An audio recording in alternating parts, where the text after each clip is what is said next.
Good start of it. Right. We are live. Europe. Bonjour, willkommen, felt, vitami, welcome, Carlos, il fate, bienvenidos. We are here. Ewan, welcome. Hello, sorry, yeah, I thought you said Europe. I was like, for a second, switch on. We're all good. So we've got a few people in the house from the US watching and listening. Thank you so much for staying up. I know it's the middle of the night for you guys, so really appreciate that. The show, we're going to focus our attention on Ewan today. Ewan is from Dublin at the moment. He is at Perpetua in Dublin, central Dublin, which is CrossFit Dublin, the OG. So we're going to go into Ewan, and then we are going to look at the gym itself. But we're going to keep it chill today, Ewan. So we just kind of keep it relaxed and enjoy ourselves for an hour or so. So thanks for joining us. So where were you born, Ewan? I was actually born in the west coast of Ireland, a place called Galway. And then I moved up to Dublin, which is obviously the capital city of Ireland, about 12, 13 years ago. So Lovely. West Okay. in Ireland, the country, Galway is very, very country. A lot of green. Yes. Lovely. Yeah, I'm actually over your way next month. Doing a couple of stops over in Ireland and Dublin for a day or so. So I might drop in when I'm there. Absolutely. So early years, parents and values. So one thing we talk about a lot on with Sevon is values and sort of morals and that kind of thing. So without getting into too much detail, were your parents both around growing up? Yes, they were. Yeah, come from a very Lovely. good family, very, very steady home. Yeah, good stuff. And I saw that you had a career at Google, which is what brought you to Dublin originally. So talk us how you got to Google then and what role you had there. Well, I was originally actually, I went to college in Galway, done obviously after you finish your leaving cert here in Ireland, which you would finish about 17, 18. Then I went into college for about 4 years in Galway. And then once I literally just finished my last year in college, I actually was doing gym memberships in the classic leisure centre, selling all types of memberships. And then from there, I got an interview with Google, which would have been one of the huge tech jobs back in the day when all the first tech companies came into Dublin, because Dublin would be known as a huge tech hub, which is obviously very important to us here in CrossFit Dublin for all our members. So I was very lucky to go through the interview process. It takes about 5 or 6 weeks if anyone isn't familiar how that goes, and about probably 6 to 7 interviews. And then once I got through the process, I went into a sales role there, and I was there for about 5.5 years in Google. Lovely. So it was good. It was a nice change to go from I suppose from a country place in Galway to the city. Yeah, I was going to say that's quite a step. If people don't know the kind of the layout of Dublin, it's quite a glorious green country, and then you move into the cities. Quite the contrast. So you were selling memberships at a gym before all that happened. How did you find yourself selling memberships at a gym? Were you at a gym? Were you working out there? Was a gym something you were interested in doing before? Or? Yeah, when I was growing up, to be honest, Jake, the gyms and people training in gyms and like my friends and everything, when we played sports, no one was really into it, to be honest. No. It wasn't until like the later years in college when I was like 20, 21, 22 that I actually had friends or I suppose family that were actually going to the gym. And when I was in my last year in college, one of the things I done was a postgraduate, and part of that was work experience. Awesome. So that allowed you to go into places, and the actual gym was on the college grounds, NUIG, which is in the university in Galway. So I got the opportunity to go into that business, which was a separate business than the actual college itself, and then sell the gym membership. So I'm talking now classic leisure centre sales. So black pants, slacks, black shirt, selling the dream and to swim pool and to the fitness centre and everything like that. So awesome. So Jon is my favourite Scotsman. He's put in a request. Can we get a get to the chopper? So we have this thing where some of the guests we have to request. You can say no, but we have a best Arnie impression of get to the chopper. Get to the chopper. That you know what? That was pretty decent. So thanks. That was much better than mine, whatever was. I know the type. Was it relatively normal leisure gym? That's bloody rude. So you find yourself in Dublin, working for Google. Yeah. And what were you doing? So you're in a sales job. Was it corporate sales? Was it kind of knocking on business doors with a sales pack, walking around the city, or what kind of sales job was it? Yeah, well, with Google, everything's like tech sales, so essentially it's all over the phone. When my role was based obviously over Ireland and the UK. I went over to London quite a bit. So we done some like obviously catch up with other managers there because we had another obviously office within London. But it was mainly I was always over the phone. And then what I was doing originally at the start was I was actually selling ad space to publishers. Let's say if you owned your website, let's say CrossFit.com. And you had a certain amount of traffic coming to the site. And what I was doing was I was ringing, let's say, Greg Glassman, and I was like, Greg, I want to put ads on your site. Do you want to monetize your traffic? And then what we would do is we would put Google advertisers on their traffic, which you might see. And then let's say CrossFit.com would have made revenue from that. So that was my original role first when I started.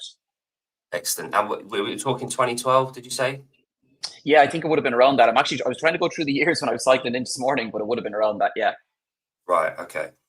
And from what I can gather, you found CrossFit when you moved to Dublin. Is that right?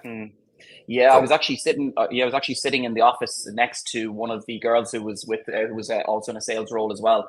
And we were just talking about training because I'd just been training in the gym when I moved up to Dublin. But I was obviously moving up to a new city, as most people might know. You're trying to meet people, trying to meet friends, and the classic Irish thing would be obviously to go out drinking all the time, or that's like the general gist in terms of socializing, which is great, obviously, of course as well. And the girl next to me said, "Have you ever heard of this CrossFit thing?"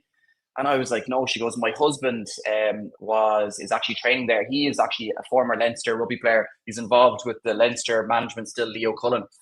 He would have played for Ireland, a lot of caps." And she said, "You should check this place out." And I was like, "Okay, I don't even know. I haven't even heard of it." And I went onto YouTube, typed in CrossFit Dublin, and like back then to have a video like they had was amazing. Like, I'm talking like sleds, hitting the tire with a sledgehammer, kettlebell swings. Yeah. And from there, I was just like, I need to check this out. And I was like, and then that's when I was like, all right, this is what CrossFit is. I was still trying to figure it out, of course, like everyone, but to see the YouTube video and see the gym and the type of gym it was, and then the people that were training it, like, people had their tops off, everyone was in great shape, and everyone looked floored after the workout.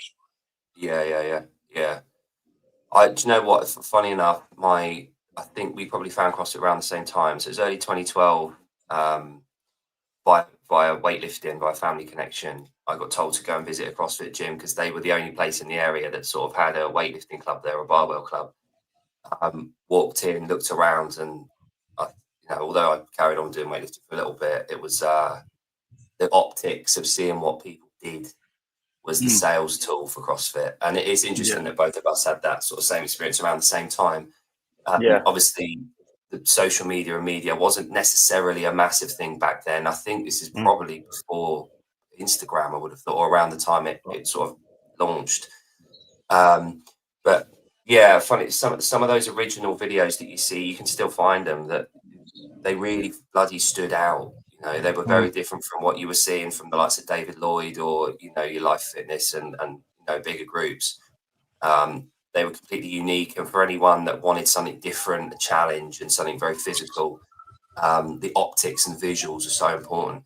And obviously the flip side of that, people that wanted a sort of a safer environment to come and to train and to feel trained rather than, and coached in an environment where they're going to do different shit. It was good to see different sorts of body types and people on those videos, which originally there were. It wasn't, around that time, it wasn't just your games athletes we were seeing. It was from the affiliates. It was all sorts of people, which is a really good sales tool as well. So I'll come back to your stuff with Google, because I think that might rear its head a little bit later on in your current role, but I'll come on to that in a bit then. So moved to Dublin in 2012, you found CrossFit. Do you think you've always been a hard worker? Is it something that your parents sort of taught you? Is it something you found later in life, being a hard worker and wanting to graft? Because obviously clearly you are, and you have been. Is it something you found yourself doing when you were a kid, or was it something you kind of developed?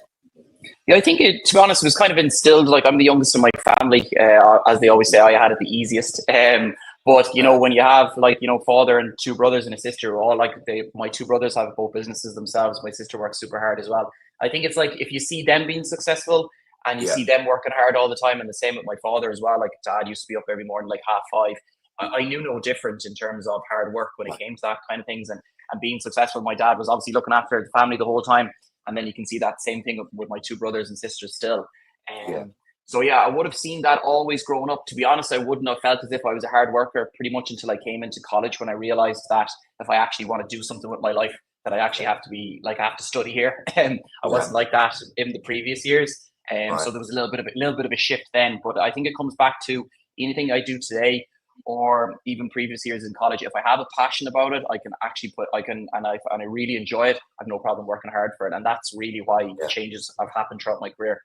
Yeah, good. So I think from that, what I can gather is you grew up having hard work as just a culture that you didn't even second guess. It was something that your parents instilled in you.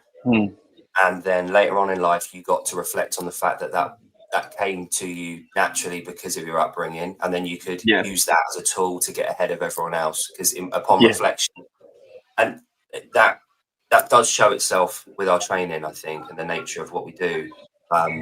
You'll know you are surrounded at work, on the gym floor, by people trying to better themselves, trying to put in the effort, grafting, coming back for more, punishing themselves in the gym. When you go out into the real world, it's only then that you compare yourself to the likes of people that don't share that, And I think, and that's in reality, let alone social media. As soon as you go into social media, you can draw those parallels as well between the attitudes of people and the way that they want to achieve things. So it's lovely to hear. And I think as we go through this phase where we are interviewing and meeting a lot of people from around Europe, which is obviously the intention of this show, we'll find that as a common thread across a lot of the affiliate owners and athletes, like you've been. So which is great to hear. And we want to demonstrate that. Ken's got a question. Sporty but accurate. If you wear Union Jack shorts, you're a cringe nationalist. Wow. No idea what that is. No. Did you see the Froning? 25.1. I think what Ken's saying is someone, Sporty Beth lady, has said that it's cringe nationalist to wear shorts with your flag on it. Now, being a proud Irishman, I would have thought you'd be all in favour of that. No, I'm good for that. To be honest, I actually loved when Froning took those, when he took his top off and those shorts off. Like, obviously being one, like we've known CrossFit for 12, 13, 14 years. Froning's the GOAT in my mind, and when I seen him getting balls back in the open, I loved it because it's such a buzz when he stays around. I wish he could stay this age all the time. Yeah, I know. I had the same feeling. I was watching it. He's been interviewed, and then there's the big reveal that we sort of semi-guessed already for weeks, and then those shorts came out. And you know what? I've always had. We'll come back to CrossFit in a bit, but I've held it dear. I think CrossFit should remain an American-centric sport, at least. The methodology is something different, but it is an American brand. It is an American sport, whether you like it or not. And to be passionate about where you're from, that's bloody awesome. I think more people should take some pride in that. So, and on top of all of that, like you said, it's Rich fucking Froning. He's the man. No, he's the man. The affiliate owner, the athlete, the team member, the guy that's banging on the drum for everyone. He's got 600 bloody affiliate members there watching the bloody live launch. It was everything that we needed. It was perfection. And you know what, personally, I really hope one day he's at the top of our pile. True. From a CrossFit perspective. But anyway, so hard workers like yourself usually have a vice or a way of escaping away from that from now and again. I seem to have found yours. Is it traveling? I think you like to travel to a beach or two. Yeah, I do. I don't do it as much as I used to anymore. But originally, actually, when I was in Google, I started a fitness holiday company. I'm not sure if you actually have that in the details, and it was actually called Yeah. Classic Wild Holidays, obviously WOD for the acronym. So I used to do a lot of travel around that and bring people to Gran Canaria and Mallorca for fitness holidays. Because obviously I loved it, so I used to do that quite a bit. So I do like traveling quite a bit. Look at this stallion of a man. Like everyone's gonna think I was paying you for this. Yeah, it's just a human reel. Yeah. So you organize. What was the company name again? You said Wild Holidays. Wild Holidays. Yeah, it's not going anymore, cool. But it was a great thing to do back in the day. Yeah, and when would that have? What kind of years would that have been? That would have been about 2000 and I'd say 14, 15. I was in my 4th year, I think, in Google, while I was doing that. So I used to do the holidays. When I was taking my holidays, I used to take people on holidays. If that makes sense. Yeah. Do you know? I remember there was a couple of guys from my area of England where I was at the time. Christian, who was part of British weightlifting, he organised sort of British, weightlifting inspired camps. Mallorca, I think it was CrossFit. CrossFit Mallorca. They hosted a couple of them, but do you know what? It was nice to see, and it was that element of community away from community that was a great thing to do. So yeah, a lot of fun with those. Last question about you as a person. So music. This is something that I have every day. So not necessarily at the gym, but yourself. Have you got a favourite? And we're trying to dispel the myth that all Europeans like EDM. Have you got a favourite genre of music that you like to play when you train? It might be, like, to be honest, if it was something like that, it might be EDM, a little bit of heavier techno. But that's kind of transitioned, to be honest, over the years. Like, again, back in the day when we would have started CrossFit, it would have been like AC/DC. I'm forgetting all the other ones that we used to play classic all the time. They used to be in all the CrossFit videos. It has kind of changed over years. But yeah, that's currently what I'm listening to at the moment. But we don't play too much heavy stuff, like, let's say, in our classes and everything. No. And I guess it depends on what you're doing. If you're going for a 1RM deadlift or back squat, I think you probably want a slightly different tone to a 40-minute AMRAP.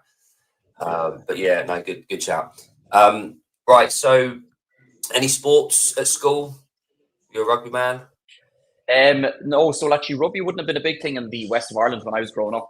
So if anyone's not from Ireland, the two primary Gaelic sports would be called hurling and football. Football would be with a regular size football and played in a bigger pitch than, let's say, a soccer field or anything like that. From Americans, they would not know. So that's one sport we would play. And the other one would be hurling. That's with a stick and a ball. Kind of some similarity towards hockey and stuff like that in terms of the shape of the stick. So I used to play those sports a lot when I was growing up because they were the sports that everyone would have played. But I actually would have been in with two completely different than that. I would have sailed a lot for years competitively all over Europe when I was growing up. So that would have been a big sport in my family as well, being from the west of Ireland. Fantastic.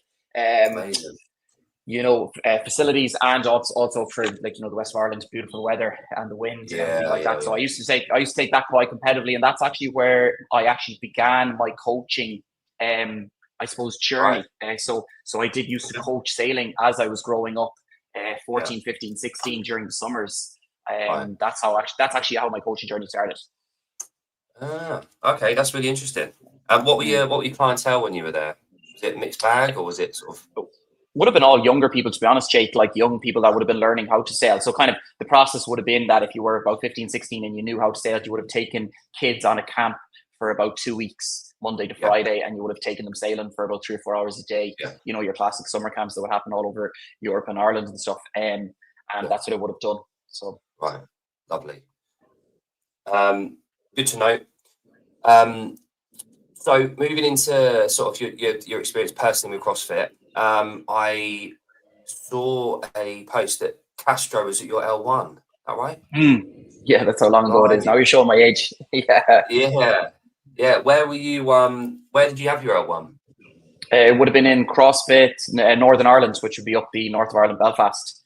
That's where the L1s were all held originally in Ireland, in, like, let's say, I suppose, the island of Ireland. They weren't in Dublin at the time. So I would have went up there, and he came in for the second day. Right. Oh, amazing. Was that a complete surprise? Complete surprise. No one knew Oh whatsoever. man, Yeah. that is, and what would that have been 2012, 13-ish? Yeah, I think it would have been about that. It would have been around the start, maybe a little bit later. I can't actually remember. I know he was coming from, see, at the time, regionals was happening in Yeah, Copenhagen, I think it was, or anything like that. right. So I think he was on. Yeah. I think he was on his journey back through it, and he was stopping into a few affiliates along the way that were Right. doing the L1s. Oh, blimey. That, I mean, yeah, I had Boz at mine. I had to go to Stockholm. I did it at the end of 2012 as well, it was the same year. And there weren't any in the UK for that, the end of the year. So at the beginning of the year, so I booked in for Stockholm, went for a long weekend and did it there. But yeah, Boz was taking mine. So I walked in, I was like, Adrian Bosman. Right, okay, fine. Yeah. So Ken is a bit of a stalwart within the Sabon world. He's got a bunch of Irish hurlers mad at me because I won't sell them my vintage Cooper SK100 helmets. Does that mean anything to you? Oh, it does, all right, yeah. So when, like, again, for the American viewers or anything like that, when you're playing the hurling game, everyone would wear a helmet. And so as years transitioned, it went from the Cooper one that Ken is speaking about. It was a very kind of like a rectangle shaped helmet. But then they got replaced over the years to more safer and thicker helmets. But you can still wear the older ones. But again, they're vintage. They're very hard to get. And everyone likes the Right. old school now, as we know. Yeah. So that's probably why they're so mad at them, because they honestly, everyone wants to get them again because they don't make them anymore. Right. Okay. Well, Ken, I'd hold on to them then. Obviously, Yeah, Ken. no I worries. think Ken's a collector. He collects like cards, like collector cards and stuff like that as well. I think he's got quite a few of them as well. So he's obviously. So Jon's got one. Jon, my favourite Scotsman, is hurling like a softer version of Shinty. Then I wouldn't say that now. I'd say if anyone wants to see what hurling's like, it's actually known as the fastest sport in the world, field sport. wow.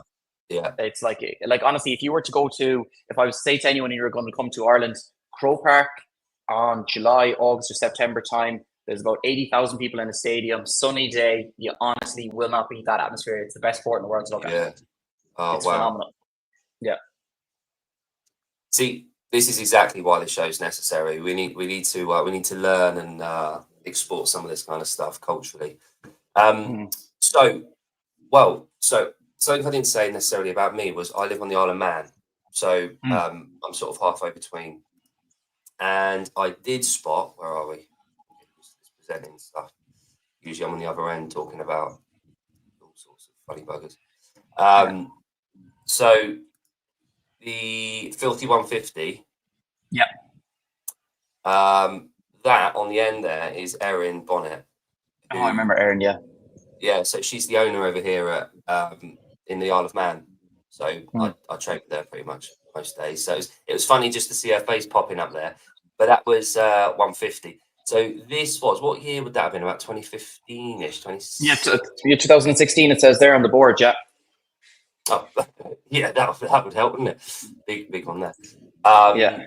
So that would have been around the time that you were, was it representing 80-20, so CrossFit 80-20? Yeah. And was that what year did you first go to regionals? I think it was either 2015 or 2016. Actually, you'd probably be right. And that's how actually I met Erin, because myself and Erin would have had the same coach, which would be Neil Lafferty from CrossFit 80-20, which is based up in Northern Ireland. So when was that in the Catchmacka? Yeah, 2017. So that actually was our first year, because that was a 6-man team. And then the following year, then it changed to a 4-man team, sorry, 4-person team, sorry. So in 2018. Yeah. Lovely. And that's quite the achievement, quite the accolade to have on your CV. So how many years total did you go to regional? Sorry, was it twice? Yeah, twice, yeah. Twice, lovely. And your experience from regionals, obviously what an experience you had, but what did you take away from the competition floor from there? Was there anything that kind of stood out as being something that you've used since? Is there any element of that kind of camaraderie or performance based? What was it? Yeah, like, when you, I suppose it's a difference between an individual and as a team. Like, as a team, like, Jake, to be honest, like, we used to spend, while we were when we take CrossFit deadly serious and our competitive career, let's say, within CrossFit, like, we used to travel up like about 2 hours to the north of Ireland to train. We used to train there Friday, Saturday, Sunday with the team. And we used to do that like 6-7 months a year over like 3 or 4 years. Right. And like what really taught me is I suppose it goes back to any team you have today. If everyone doesn't have the same focus, goal, or values, you're not going to get anywhere. And like for us, the mission was very, very clear. At the start of every year, we're going to regionals. And then that's the clear goal. Then everyone was bought into the training. There was no excuses. There was no, I need to take this weekend, I need to take that weekend off. I think that's the one thing that I've instilled into most things that we work together today. If everyone understands the vision and the value, then it's very clear. There is no if, no buts, no maybes. That's where we're going towards. And then that's what we're going to do everything we can to achieve it. Yeah. Perfect. And did you go into that regionals team with that in mind, or was it something you kind of over the course of the kind of the development of that team? Was it something you went into personally with that, or did you all just share that when you were going into it? Was it something that you kind of had? Well, see, I suppose I was in Dublin, and some of those some of my teammates that you would have seen there would have lived in different parts of Ireland. And obviously we were all competing individually, and we were all doing well in Ireland or English competitions at the time. And then when we all came together and we realized that we were going to work as a team and we were going to commit to the process, then it all became the clear goal for everyone. But at the time, previous to that, it would have been everyone's kind of individual goal, maybe to go to regionals as an individual.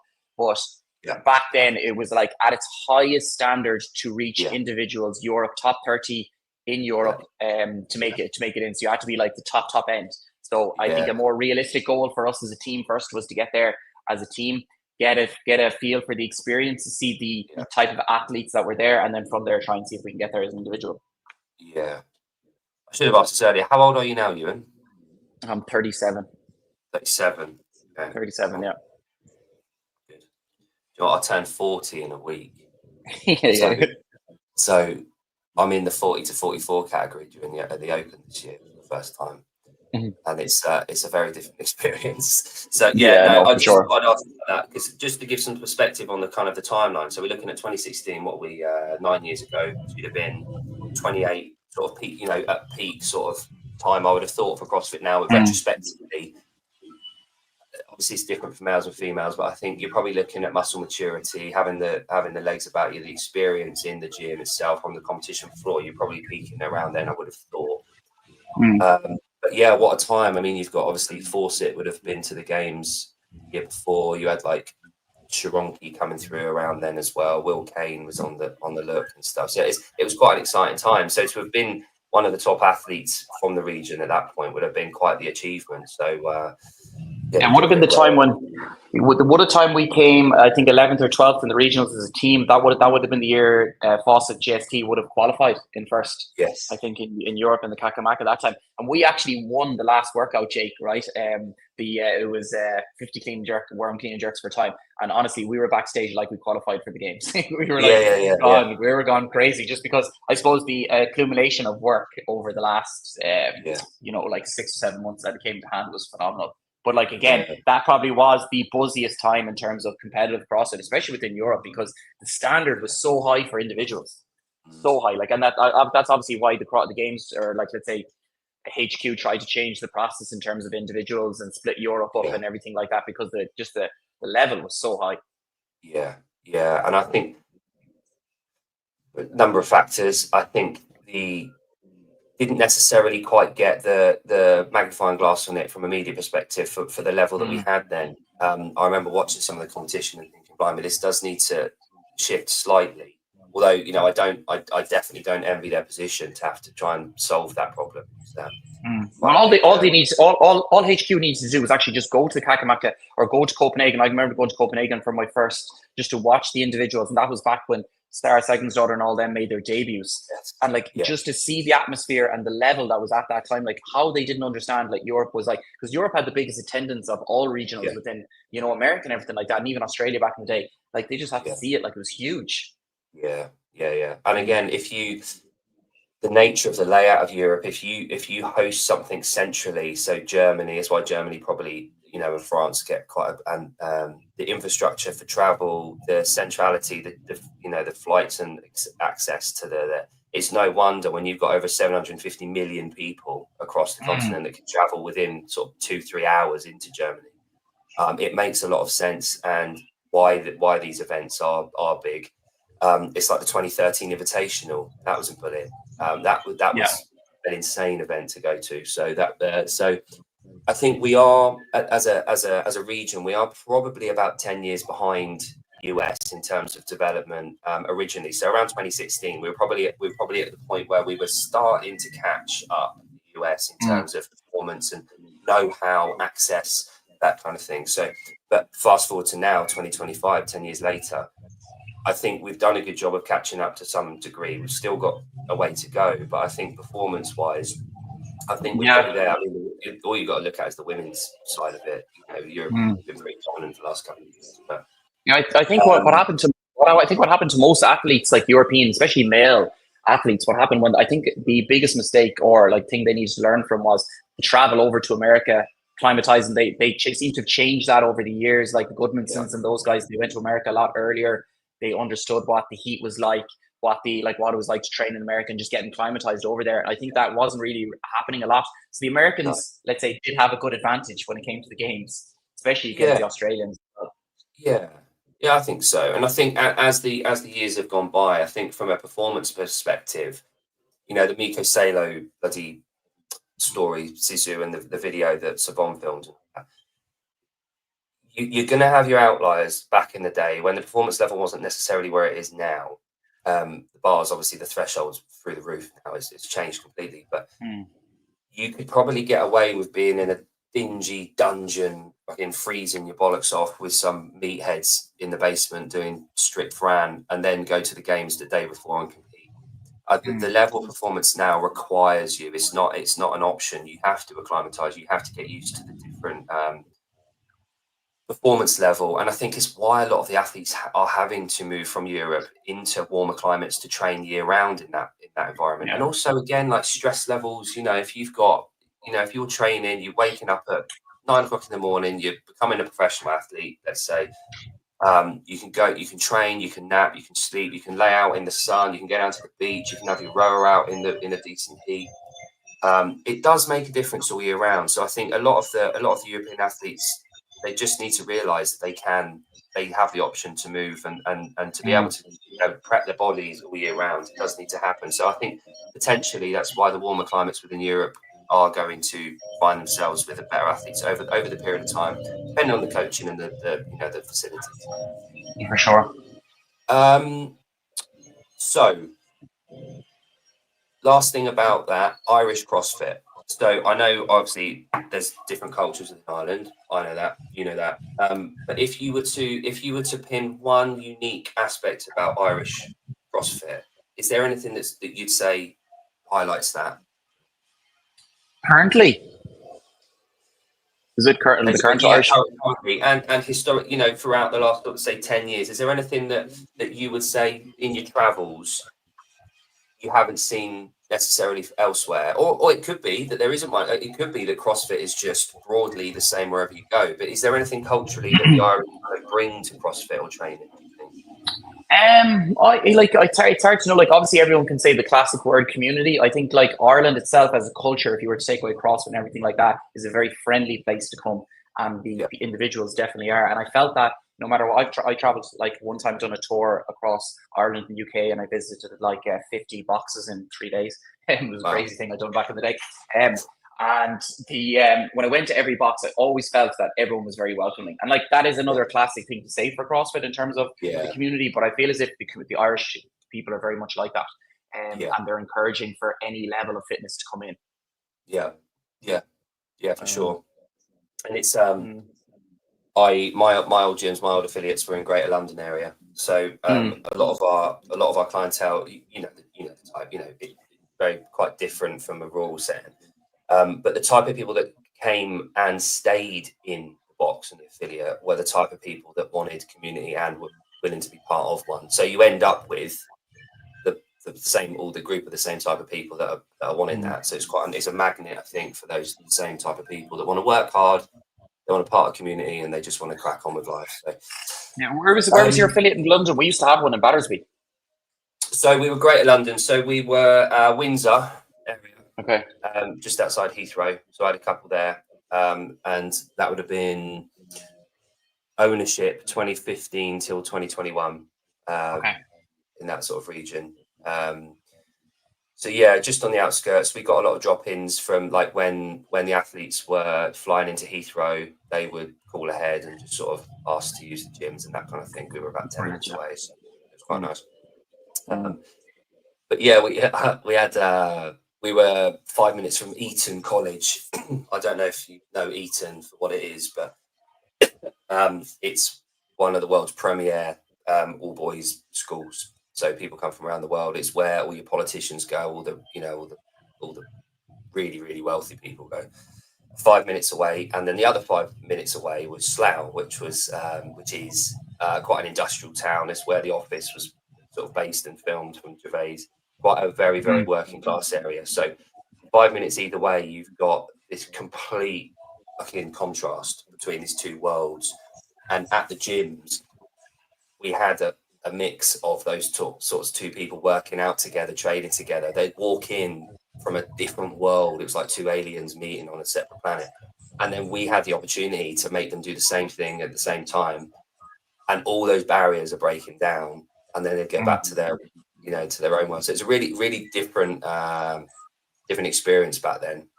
But anyway, I digress. That's the unique thing about every class, isn't it? You could be working beside a CEO, someone who works in the hospitality industry, or someone who's 70 years old. Yeah, and the funny thing, and you'll find this at Perpetua as well. Still, obviously, if you weren't to know their job, if you weren't to know their career, when they walk in shorts and a t-shirt and some trainers, none of that matters. Yeah. And you could be coaching someone and talking to them like they haven't been spoken to in 10 years, and then you get someone else that you're speaking to exactly the same, thinking, wow, this person's shown me respect, talking to me like an adult that I don't get usually in life or in my career. And you're talking to the same. And as a coach role in that kind of CrossFit gym and in that environment, none of that matters. Your background does not matter. It's how you treat other people in this gym and how much effort you're willing to put in. And as a coach, that's all we're looking for, which is nice. So CrossFit Dublin and Perpetua. So your role there. So tell me when you kind of came across Perpetua and CrossFit Dublin. Yeah, so that would have been in around the 2011, 2012 mark. That's when I obviously joined as a member. So I joined as a member first, went through our startup process, joined the classes, and then I came in full time when I left Google with the guys here. So the two other owners here would be Michael and David Price. They're two brothers. Michael would have found CrossFit back in Canada back in the day, well before he opened up, and then came back to Ireland and opened up the CrossFit Dublin originally. And then about 7 or 8 years ago, I think maybe a little bit longer now, because we had the gym in Battersby in London as well, which is now called, I think, CrossFit District or something, or one of them ones. And what happened was we decided that as a business, we wanted to have a brand name that people could relate to. Just in case of, let's say, thinking long term, if ever anything happened to CrossFit.com or anything like that, we weren't just going to be known as CrossFit Dublin. So that's where we came in with the term Perpetua, and that's where we became the brand Perpetua Fitness, and then CrossFit Dublin then was latched underneath that. Yeah, lovely. I think it's very. Sorry, that's the original. Black Rock. That's a very sort of typical CrossFit gym within our area. You've got there was a lovely gym floor there, big for what you were doing, and I'm sure you had some great times there. That's still there, yeah. Hey, sorry? That's still there. And it looks pretty much the exact same. Oh, right, lovely. Amazing. Yeah. So, and that without knocking at all the more modern styles and the upgrades and everything like that, there's something special about that sort of spit and sawdust, shutter going up, running around, sweat on the floor kind of vibe. So that was 2008, I think.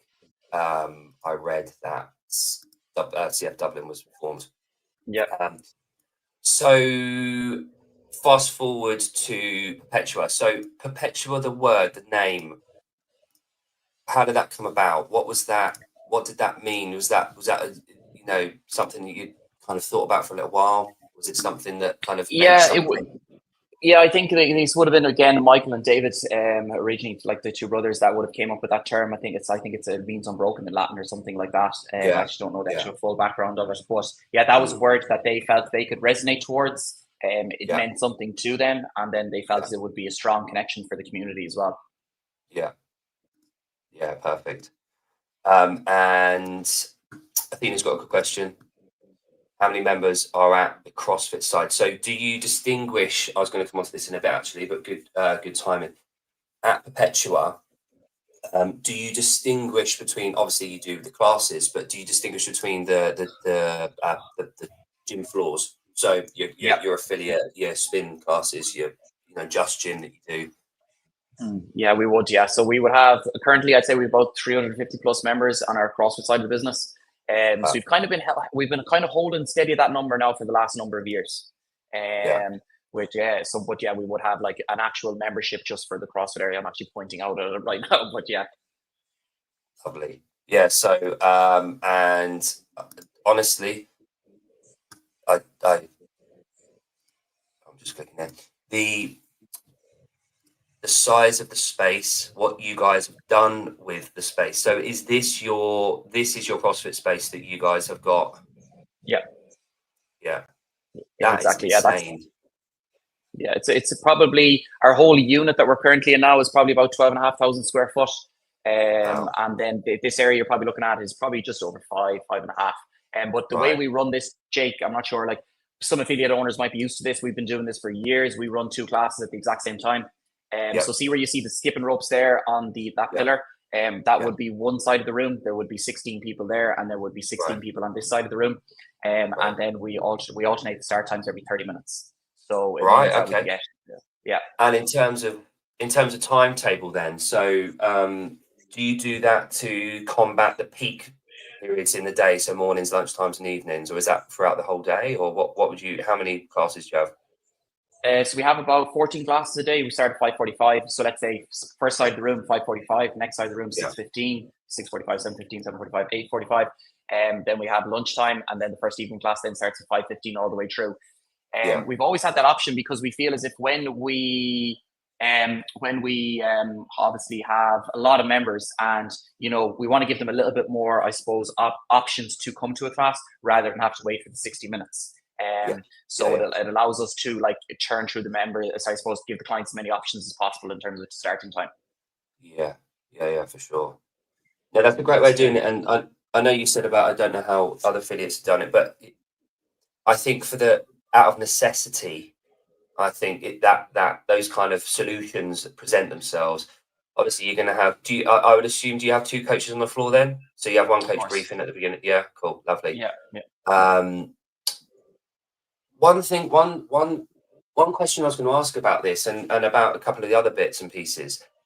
Um, where have you drawn the inspiration for that? Because obviously, we learn as a community, we pass on a lot of information, which is clearly a really fantastic factor that we have.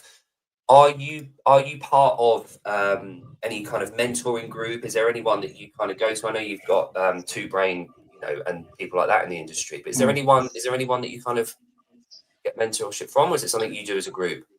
Well, originally when we first did start the business, I'm not sure if I had it. Michael would have been a big thing. This Mad Lab system would have been based in Canada and Yeah, America.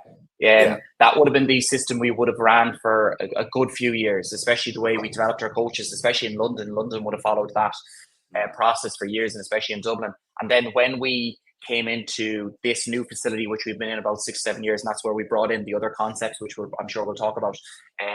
That's when we decided to, I suppose, run our own different systems, which we had learned from there, yeah, and then take them in how we run the business. In terms of mentorship at the moment, I suppose as a CrossFit side of the business, I'm sure you might know him. He would have been my old coach and a very good friend of mine, Andy Edwards. He helps yes, us on he helps us on the coach development side. So he probably comes to us about 2 or 3 times a year as an yeah, external person to come in and help with our mentoring for our coaches. And then we, as a business, let's say in terms of how we run the business, we would have certain business mentors that we would work with yeah, in terms of how to try and elevate the brand. But a big yeah, thing for us in all the aspects and all the concepts we work through here, Jake, would be coach development, and Andy would be a big part of that. yeah. you know, it's what a little bugbear of mine within when I see kind of affiliate owners talking and when people are discussing CrossFit, they neglect or they misunderstand the power of the coaching. And I think somewhere along the line, what's happened is with some affiliates, not all of them, you know, we're here to praise the affiliates that do things well. The coaching's sort of been neglected or sidelined. It's sort of been put to the side. You know, affiliates out of necessity have got members that come in or athletes that want a free membership. So they'll do 2 hours a week for their free membership. Are you going to get the best out of those coaches from just rocking up? They've done their L1. Yeah, you coach. You're going to get the guys walking around with a stick, holding a copy, not really doing much, just barking the odd, you know, interval with timer and not really doing that. Gyms like yourselves that get that understand that, have maintained that coaching, that emotional investment that coaches need to have, they're thriving. It's clear to see that you guys have you know, nailed that. From all the socials that you've got, it would appear that all your coaches are happy and wanting to be there. You know, just as much as the members, and that shines through. You know, Glassman said originally, you know, you need excellent coaches.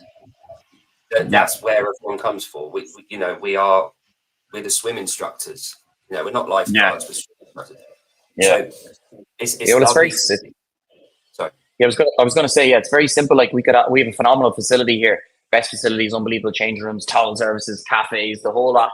But unless you come into your class and get the best 60 minutes of your life from the coaching experience and a class experience, you're not going to come back. You're not going to want to come back. You're not going to stay with us. So like, that's why we do like Andy for us as well. Like we would even think of him part of our team because we would ask him for advice. Now, I wouldn't, like me and Andy, and we go back and forth with our head of CrossFit, which is Craig Lawless, and we would go back and forth in terms of what we think is right and stuff like that. But Andy is the perfect person to bring an external voice for something when we think we're really good at it. Okay, let's bring in Andy and see if we actually think it. Yeah. He'll step us back a little bit, and then because you know you can get complacent sometimes. This is our other facility, actually Lennox, because we have two. But you can get complacent sometimes in terms of you know, you think your standard of coaching is at a good level, and then but you can just be slipping on a few little things, and that's where Andy will get us. Good. And you know, the willingness to be accountable like that, that, you know, the putting ego aside and saying we want to get better. How do we get better? That attitude, when it's from the top down, will create the type of community that you want, which is, and it's lovely to see, and it's very apparent. You know, the gyms like yours that are thriving, that are doing well, it all comes down to that. It comes down to what the top does. You know, I think as well, like I think it's important as well that I felt as if coming from a different background, like my background is tech and sales, and obviously it came into the coaching element. But I think that some gyms just treat themselves as a CrossFit gym. And you know, they might have bought the affiliation because they fell in love with CrossFit and they wanted to coach a few classes or whatever like that. The businesses that have been really successful zoned in on the actual business and experience that they're providing to members, and they wanted to think of it more than just a gym. Do you know what I mean? Like, you know, that people they can forge fitness careers, you can change people's lives, you can make money, you can provide for your family and stuff like that. Like, I think that's super important. And then they're the gyms that are going to succeed, is that really try and think outside the box. It's not just, you know, no, absolutely. The more people like yourself we can hear that message from, the better, because I think that does tend to get lost, and especially when we look at the facilities that you've got, where you've come from, and I'm just putting up a video, a picture. So this is your just gym area, isn't it? What you call it? That, I mean, I'm salivating. Look at that. That's insane. The ability to create and to host different facilities and to share experiences across communities. That's one thing that I think CrossFitters need to be aware of. Not everyone, you know, originally anyone can do CrossFit, but it's not for everyone. You know, we needed at some point to acknowledge that. And hence, the birth of Hyrox, and Hyrox coming through, which is undoubtedly a force to be reckoned with. And I've seen that you've done a Hyrox yourself a little while ago. Was that last year? Yeah, we've been last year in Amsterdam. Yeah, so we were like we affiliated first within Ireland for the Hyrox affiliation. Awesome. We obviously we've been keeping an eye on that trend for a while. I definitely think you're right. It definitely is a force to reckon with. I would still believe in the CrossFit training methodology, obviously. To train someone, if you were to say to me, if I had my mother, what do you think you should do, Hyrox or CrossFit? I would still go back to CrossFit, of course. But I think it's definitely something. But the great thing I felt about Hyrox, right? Everyone keeps on saying, "Oh, it's a very accessible event and everything like that." It's getting people into a fitness resume or schedule or program that might have never came to the gym before, right? And then they're going to do, let's say, this Hyrox or whatever, and then they'll want something a little bit more challenging and skillful. And then that's hopefully then where CrossFit will take this carry-on effect. Yeah, 100%. I had this conversation with Dan, who's the affiliate owner over here for the Hyrox and CrossFit stuff. Erin's husband. You might have probably met him along the way. Yeah. Been talking this for a while. He affiliated with Hyrox about probably 18 months ago. Didn't do anything with it. Just sort of kept on the back burner. Just paid for the affiliation. The last sort of 13, 14 months, we've been running Hyrox specific classes at the gym. So I coach a couple of those on the weekends. They are absolutely rammed. It's our busiest class of the week. We overlap like you do. So we start a session within sort of 15 minutes of the other one about to finish. They're fully booked. Every week there's waitlists. We're adding more and more classes. And the thing is, the island's very unique in terms of we produce insane endurance athletes. Cycling, long distance running, that kind of stuff, because of the environment we've got and the history. Because of the nature of the demographics in the area, we've lured in a load of people, like you just said, that would never have dreamt of setting foot in a S&C gym or CrossFit gym or whatever. They're going to your typical leisure gyms, or they're out for a 5K run, or whatever. They see these, let's call them HIIT classes, or fitness classes. Half of them, when they're coming in, they don't have a clue that Hyrox is an event. They just think the Hyrox is the name of the class. So it's our job when they come into the classes to discuss what Hyrox actually is. It's an event, not a method. So that's the first thing. So if you want to continue down this road, you can train for a Hyrox event. However, all the methodology, all the training that you're doing here has been programmed by us. We're doing all this. We're writing it. Oh, and by the way, the gym that you're in and all of this experience and coaching that you're getting is from this thing that we call CrossFit. Here's a little bit of information about CrossFit.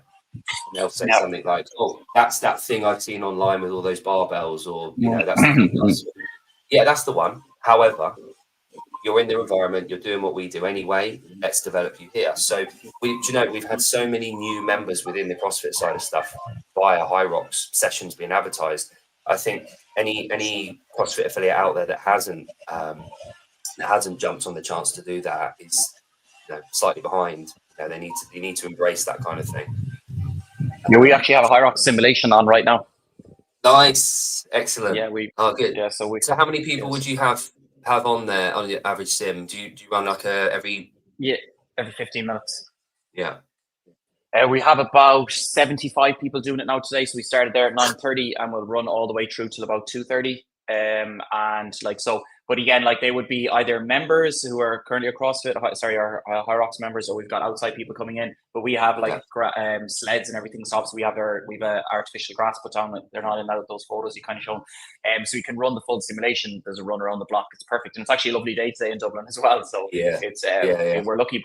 But you go back to the part there, Jake. You said there. I think it's important for people to understand that when you said about CrossFit, it's not for everyone, which is true.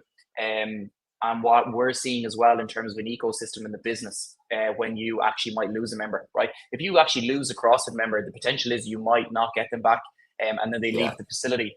The great thing about the Hyrox or other concepts we have is the ecosystem is they might leave us and come back into Hyrox. And then after they get back into Hyrox, they realize they need to get stronger and fitter again, and they might come back to CrossFit and stuff like that. Absolutely. It means that the opportunity for a business to hold on to a member and retain or I suppose gain membership revenue is very high because of that kind of scenario. Because if someone says to you, "I don't want to do CrossFit anymore," and you run just CrossFit classes, or not just CrossFit classes. If you run CrossFit classes, then unfortunately you have a good opportunity of never getting them back.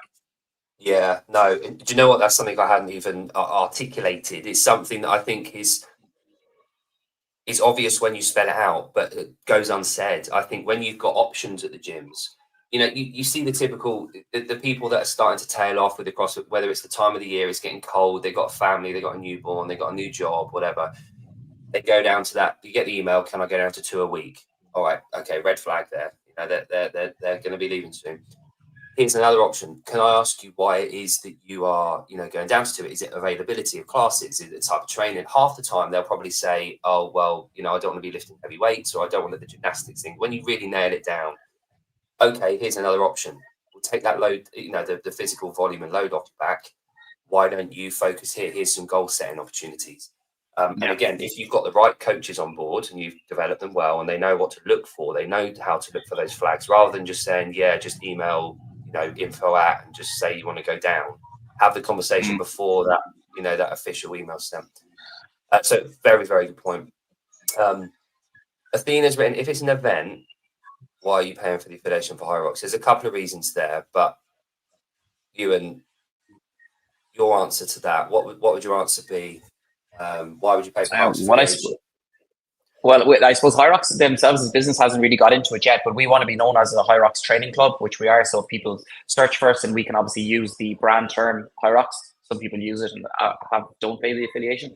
But I confirmed, we want to be recognized with the brand Hyrox, run Hyrox classes. All our coaches are certified Hyrox coaches. It allows us to say that we are that. So I think it's very important. And then in terms of when I get into the tech part, in terms of our SEO rankings and everything for Google and finding new users and customers, it's very important again that we can say we're a Hyrox training club. And I said it earlier. I said we'd come back to your experience working for Google. That's where your expertise comes in handy. How many gyms across the globe have got someone like yourself that understands all that from an actual personal experience working in that? That's so bloody impressive. Now, Athena said, Athena, my answer to that would be, it's the same thing with CrossFit. We love the brand CrossFit. It's not necessarily the actual brand itself, it's the association with it. I want to be known as a CrossFit gym because I know what that stands for, and I know we can use that to sell. And like you said, the SEO stuff. So similar kind of principle to that. But the second question that Athena's asked, when you have a Hyrox class, what does that mean if Hyrox is actually an event? Are classes designed as training for the event?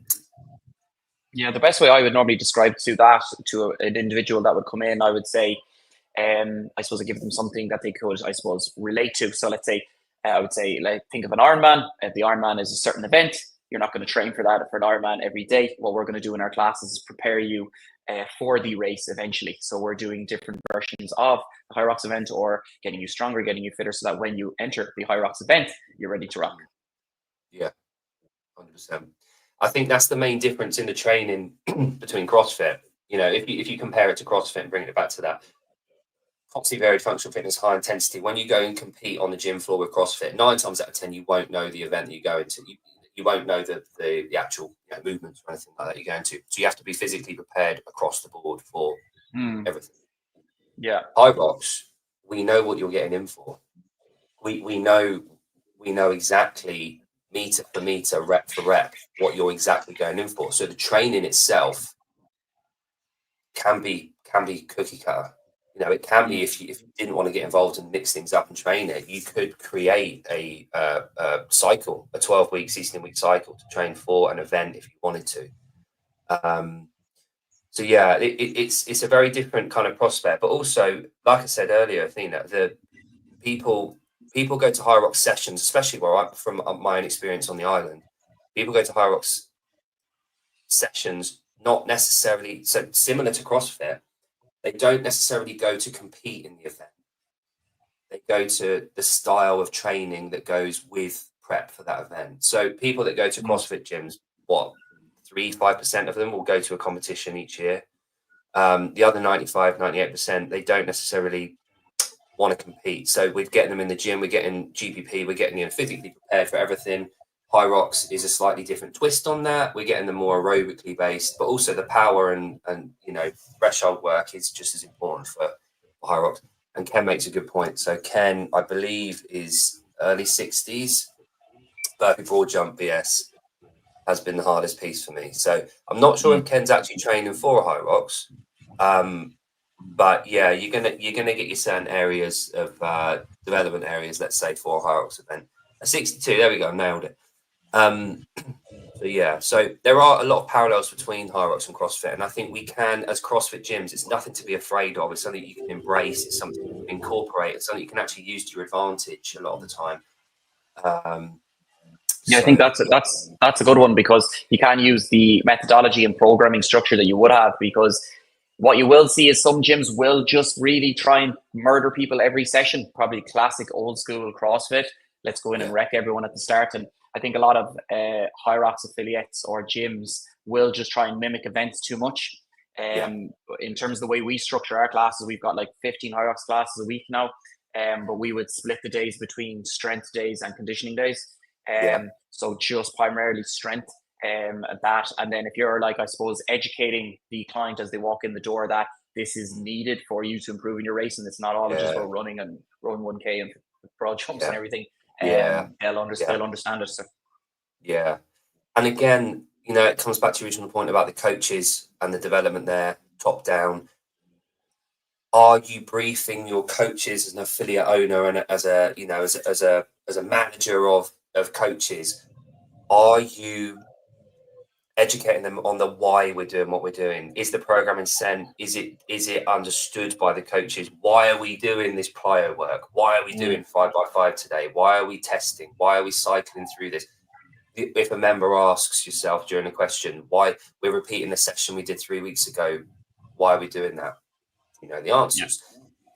It always helps with that, and I think the conversation we've had recently with the members that are coming in across the board is they're asking us why, if it's a more of an aerobic event, an hour and a half for most people doing a Hyrox, why do I need to work on my explosivity? Why am I doing depth drops? Why am I doing box squats in a sumo position? Why am I doing heavy swings, banded swings? It's all the accessory work, and if you don't know the answer as a coach, it will show a gap and an understanding there. So it's important for sure to be understanding that.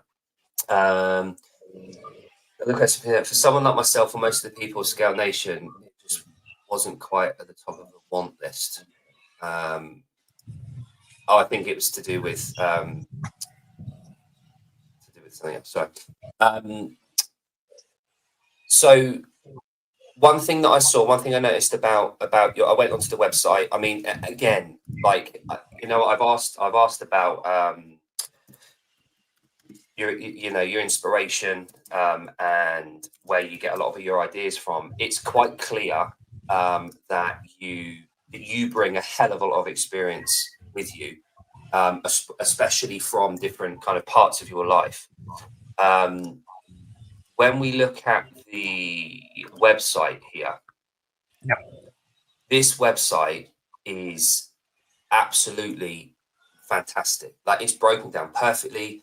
I've come from it from a completely neutral perspective of someone that potentially is dropping in a few weeks' time. I know exactly where to go. Everything's laid out immaculately well. You've got your drop down, all these different options of classes. You've got your private hire, your one-to-one, your first timers, where to go. You've got credit system on here that you can buy for book class, find out. It is immaculately presented. Now, a lot of the barriers that a lot of gyms have is the first point of contact, and your experience at Google and doing what you did shines through. I would hazard a guess and say you've had some influence in this website. Would that be safe to say? That's what I would work hugely on the online stuff. We have a marketing manager here that we work with, that we only recently changed that site. That's probably only about 12 months old, so it's quite new. But we're always looking to change it, to be honest, because in terms of stats and analytics, we look at one of the big things we look at is time on site, customer journey, customer flows. It's a big thing for us to see. in terms of that. And then if we feel as if there is breakdowns in terms of the customer journey, customer conversions and everything like that, that's when we're looking to make changes. Yeah, of course. And again, keeping on top of things like that is quite an important role. How many hours a week do you coach at the moment, Ewan? Do you do much in the way, or is it mainly management? Yeah, very, very little, only when it's needed in terms of cover at the moment, but very, very little. We have a big team here, to be honest, Jake, in terms of, let's say, the two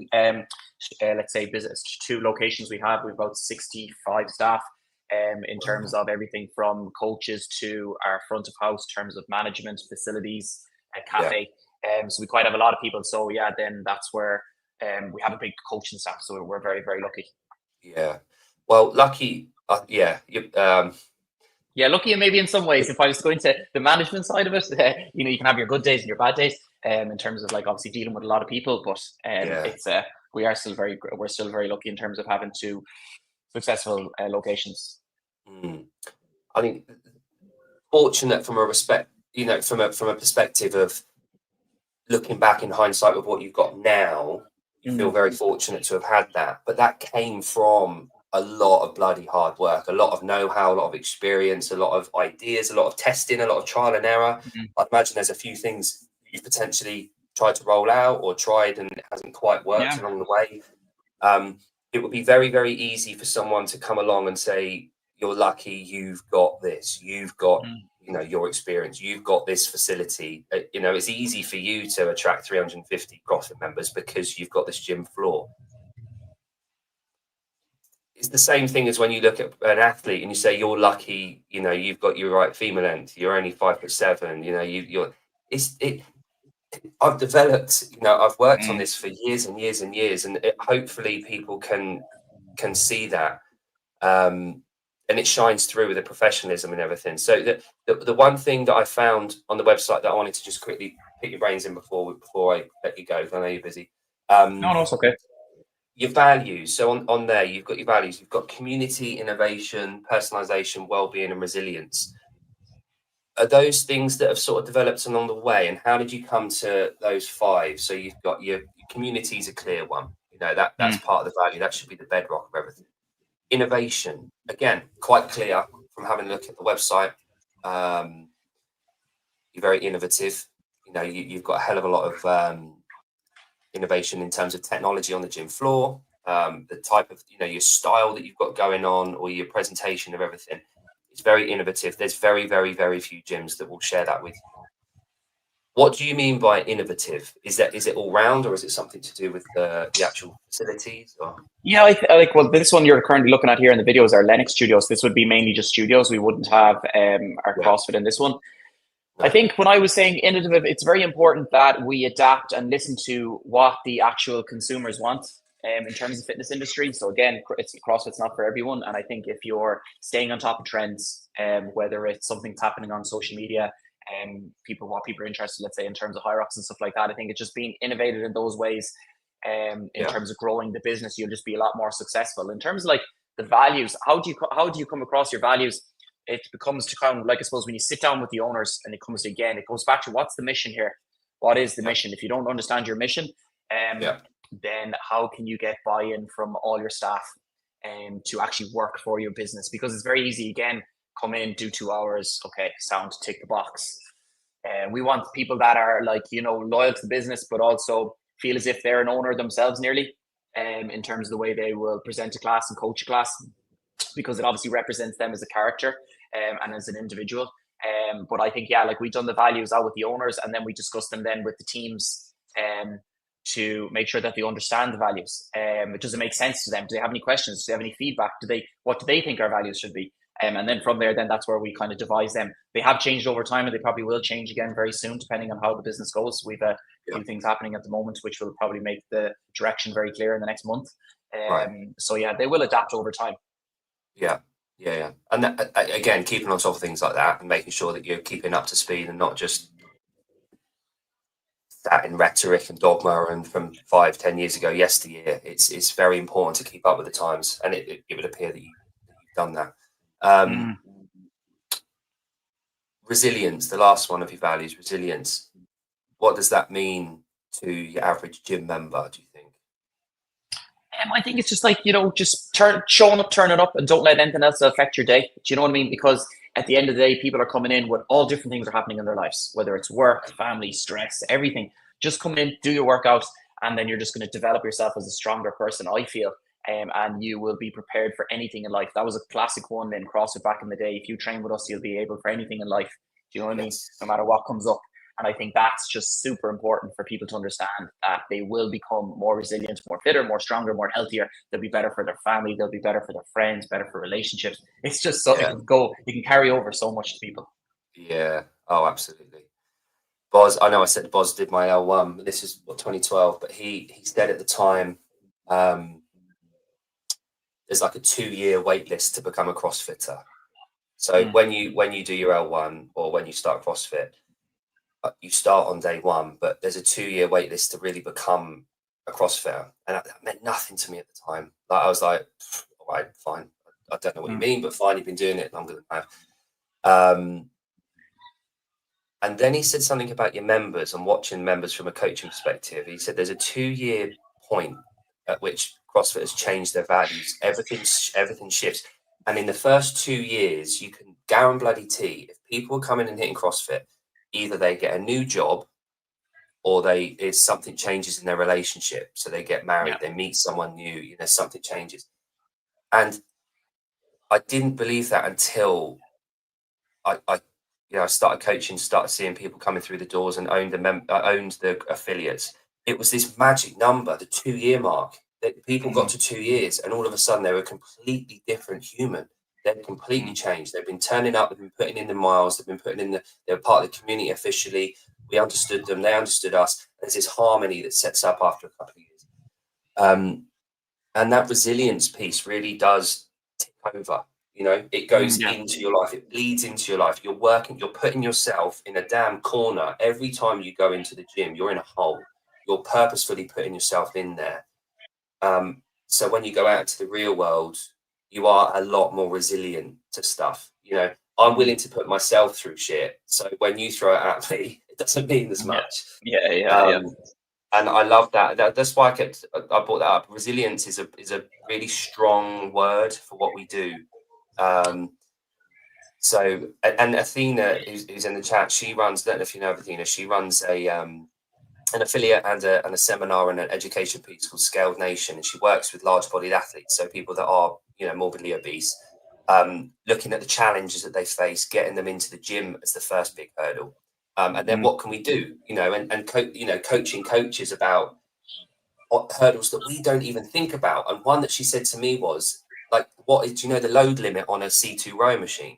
I had no bloody idea. That's just not something to think about. And can you imagine the humiliation or the feeling of someone if I just said, right, come in, have a sit on a rower, they've never done one, and it can't function or it breaks. Can you imagine that humiliation?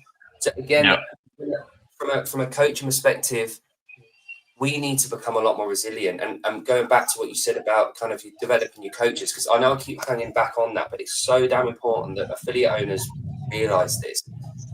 We need to get our coaches up to a certain standard. We need them to have, understood the difference, and that can be make or break for your affiliate. And it's really important that they know that.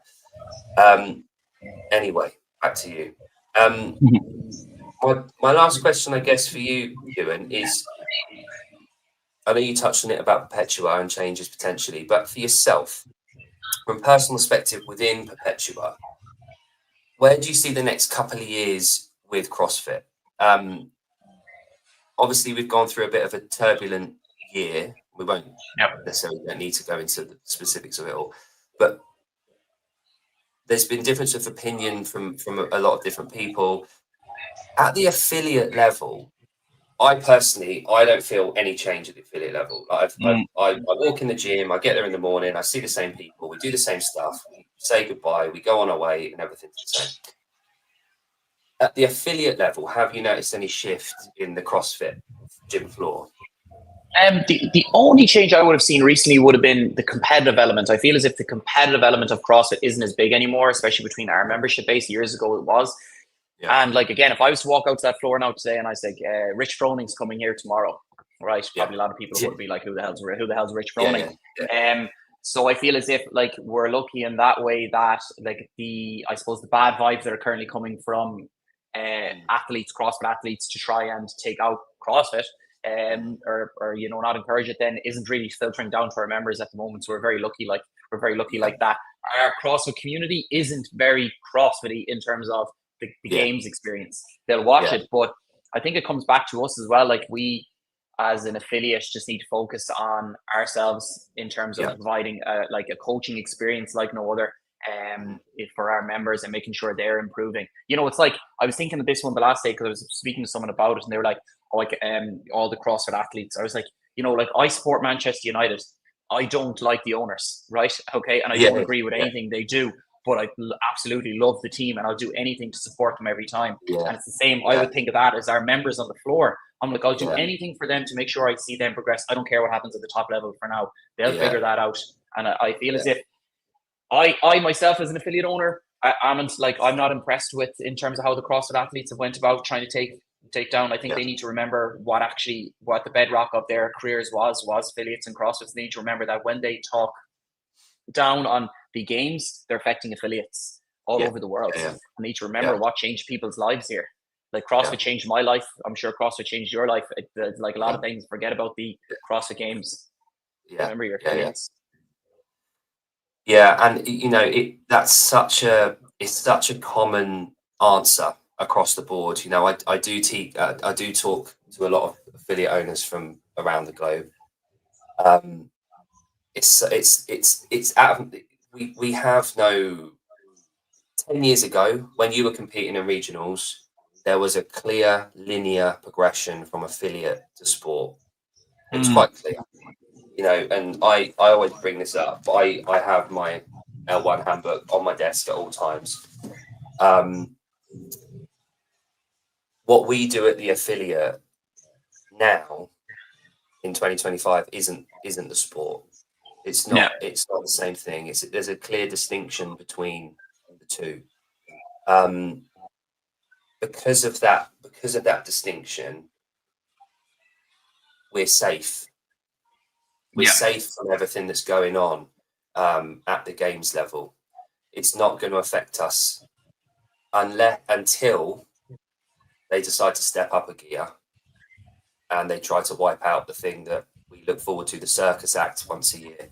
So it's I don't think it's necessarily the responsibility of the athletes at the tip of the spear to look out for the affiliates. But I think it's something that they need to bear in mind. This thing that millions of people do every single day around the globe, they have been for a long time. They're the front face of everything we do. They represent us. So we need leaders and we need people that are going to lead the way and show, and like you said, the United, it would be, the equivalent of supporting the club, the supporters, the team, the club itself, rather than the owner. So I think that's a really good parallel to I think that does work. I think like the only thing with CrossFit, the CrossFit HQ that I would like to see them improve is, as I was saying, if we want gym owners and affiliate owners to progress their businesses, develop it as a business, they need to get more involved, hands-on with the affiliate owners and help them as much as possible. Like I know Andy is like UK and country manager, and that was the one feedback I always had in the calls. I just never ever got anything from CrossFit. The only time they ever contacted me is when they wanted money in terms of the affiliation fee, and I'm just like, come on, like we're like, just give us a little bit of support here, in terms of what we need. Now we might need it as much. We might be lucky enough that we've developed a business. Doesn't mean we don't need help or take advice, but I think there's a lot of affiliate owners that need direction. Yeah, for sure. And again, I think early days CrossFit just went boom with that, and they weren't prepared for how bloody big they got. It is and forever always will be an American company, an LLC. But I think what caught them off guard was the fact that you've got Australia with the first big uptaker, and then you had obviously Northern Europe and the spread there.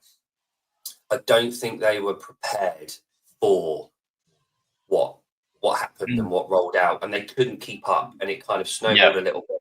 And along the way, you know, I've been saying this for a long time.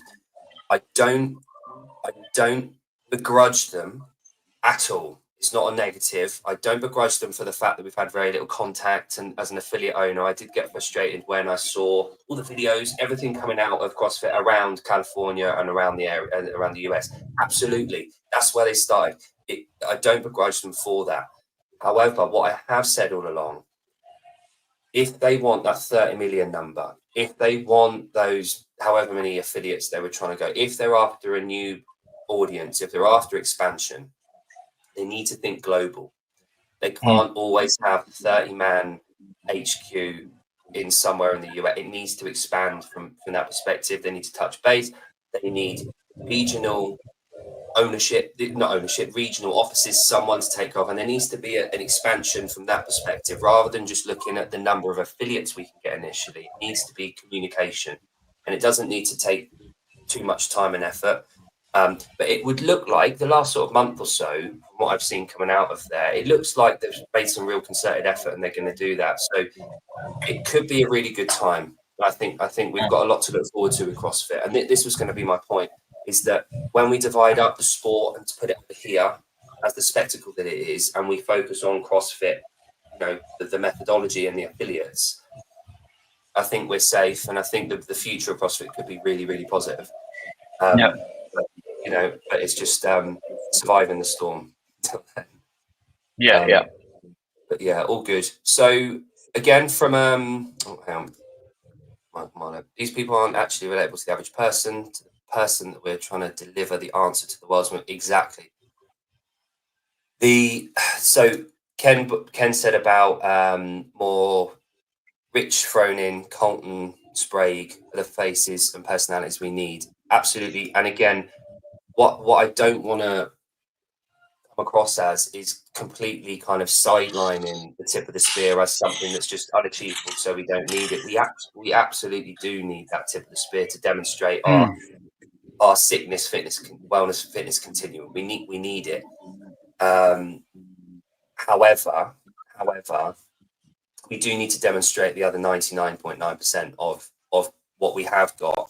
And what Savon did in the last sort of month or so with Sousa and everyone, and Castro was on board as well with it, was highlighting and getting the affiliates involved with selling the open, because we are the ones that do the opens, you know, where it matters the most. So that's a good point. Something that we can end on positively. So the open for yourself, 25.1. How many did you have? Many participants? Have you had many people sign up for it this year? I actually don't know the follow number. We actually, all of our coaches done it the last day. It was great. Now I'm out of retirement. When I kind of left the competitive scene, let's say I'd given so much to it, so much of my life. I don't take it competitive or serious anymore. I'm just more about keeping healthy, keeping in shape. But yeah, we had our 10 coaches that done it the last day. It was a brilliant atmosphere, and then all the members came in. So we had a lot of people that come in. So we do obviously the same thing that most affiliates would do, would be every Friday night. And we also have some morning section that does it as well. So it was great. I got 10 reps and the burpees on the 27s. I think I could have pushed myself a little bit more, but I think I left that stage in my life a few years ago. Yeah, and do you know, it's I've loved a bit. I'm on my 13th open, so I'm on my streak. I'm sort of like the what's his name, the Undertaker. You know, I'm at WrestleMania. I'm on my streak. So I over the last few years, there's a couple of years where I kind of, you know, I was in the wilderness and I had to sign up for my streak, but I didn't really take it that seriously. This year, I genuinely, without any hang-ups or any irony, I'm just in it to enjoy it. You know, it's purely for enjoyment. I'm looking forward to it. And then on top of that, Thursday night for us, the 8 o'clock on Thursday, fucking my favorite ever athlete, Froning, comes out, and it's, oh man, like the excitement that I had to do that workout purely from one guy taking his trousers off. It's that doesn't happen often. But yeah, it was something. It was a hark back. It was a look back to yesteryear from 10 years ago and getting that excitement back. And do you know what? The Open this year is awesome, and the workout itself was genius programming. I think it was very, you know, inclusive from a perspective, but people can bury themselves. I'm looking forward to next week. Any predictions for next week? I actually don't know. I think we'll definitely see obviously machine and barbell. I think for this one, Right. which would be great. Okay. Which would be great to see. But I think he did say the repeat is going to be from the last 4 years, isn't it? Yeah, from 2020 onwards, I think. Yeah. I think it's like, you know, for us as well, Jake, you say there about just doing the open WOD. Like I came out of a meeting straight out of the office and straight into workout. I didn't even warm up. But I think it's important as well that, like, as it's even for a coaching team, like we can't ask members to do something that we wouldn't do ourselves. Like I always try to remind the guys like that, you got to lead by example. And like that's why it's so good just to do the workout. Just get involved. It's so good. Yeah. As I said, it was so simple the last night. Like there was no excuses. Like no excuses. No, exactly. I think when you work as a coach, you end up with this attitude towards people of, let's do it, let's go. What can you do? You know, this drive forward. You've got so used to hearing reasons to not do something. You've built this resilience, back to your word, of how to get people moving, how to have an answer to what they're coming to you with. What can I get them to do? What can I do? What can I do? And after a decade of doing that, you build that up in your own head. So when it comes to something like this, all right, what can I do? All right, I'm going to do it. No excuses, no warm up, no nothing. Walk out, pick the dumbbell up, might do a couple of reps, and you're away. Which is lovely to hear. Good. Right. So, Ewan, thank you very much for your time. Really appreciated. And yeah, everyone go and check out Ewan's personal page for some abs and pecs. And you can go and check out Perpetua as well. They've got really decent socials. Everything on there is insanely well run. It's very apparent they put a lot of time and effort and experience into it. So go and check that out. And Ewan, thank you very much for your time. Hang off one sec. Once I've ended the stream, we'll have a little chat. But guys, thank you very much for joining us as well. It's obviously our first show today, so really appreciate it, especially the people from across the ocean staying up very late. Athena, Ortega's up. Kenneth, thank you so much for joining me, everyone, and I will see you soon. Bye for now.